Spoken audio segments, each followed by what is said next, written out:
Chapter 2. Hadley. "You gonna be okay by yourself?" Gabriella asked. Nodding, I hugged her and Paxton both. "I'll be fine. Thank you for trying to catch the guy who did this. You risked your life," I said to Paxton. He shrugged. "I just wish I'd caught the fucker. Let us know if there's anything we can do." I nodded. "I will. But I think you've done more than enough for me at this point. I really can't thank you enough." They made their way to the door just as my phone started to ring. It was Felicity. Everything had moved so fast. All I could tell her after the accident was that Nick was in the hospital and that she had to get there. I dreaded having to explain the details. "Felicity?" "What the hell is going on? What happened to Nick?" she demanded, her voice rough. I could hear squealing tires in the background. I had cried so much I didn't think it was possible to shed another tear.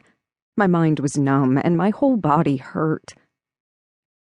"Someone broke into my house and shot Nick and Scott. Scott didn't make it. They told me to run and—" I stopped and threw a hand over my mouth. The guilt came rushing back. I hated myself for putting them in that situation. "They told me to run, and I did. Scott would be alive if it wasn't for me, and who knows about Nick?" I sobbed.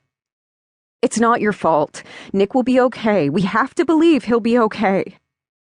We cried together until the police chief, Robert Wilson, cleared his throat. "Felicity, call me as soon as you find out anything about Nick. I have to go." We said our goodbyes, and I turned to face the chief.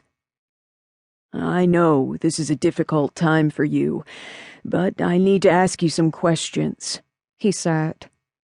Robert was a middle-aged man with salt-and-peppered hair and almost a head taller than me, which was pretty tall, considering I was 5'10". I looked up at him and nodded. "Okay, but I should probably call my dad before this gets onto the news." He shook his head. "No need.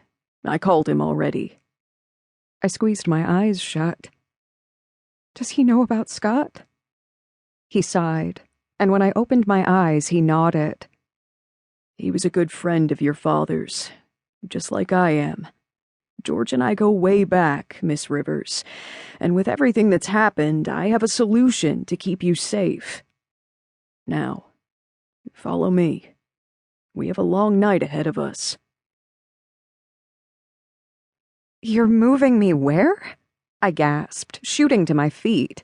Robert sat back in his chair while I paced his office. Before he could respond, my father spoke up first, his deep voice resonating out of the telephone speaker. "I'm sorry, Pumpkin.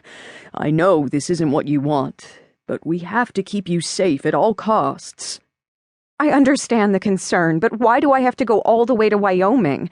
Why can't I stay in California, somewhere closer to home?" "Because," Robert interrupted, drawing my attention. "we need you in a safe place where no one will recognize you and no one would look for you.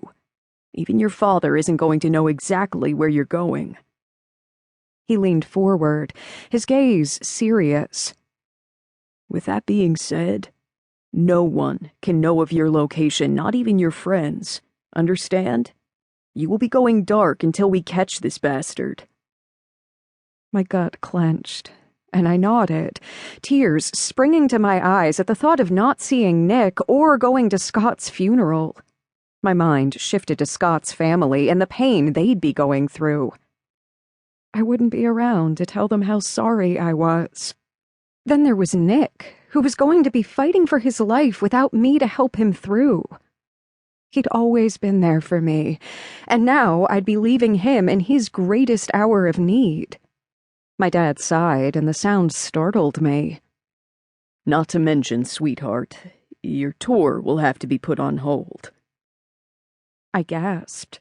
I'd totally forgotten about my upcoming commitments across the country. "There's just no other way."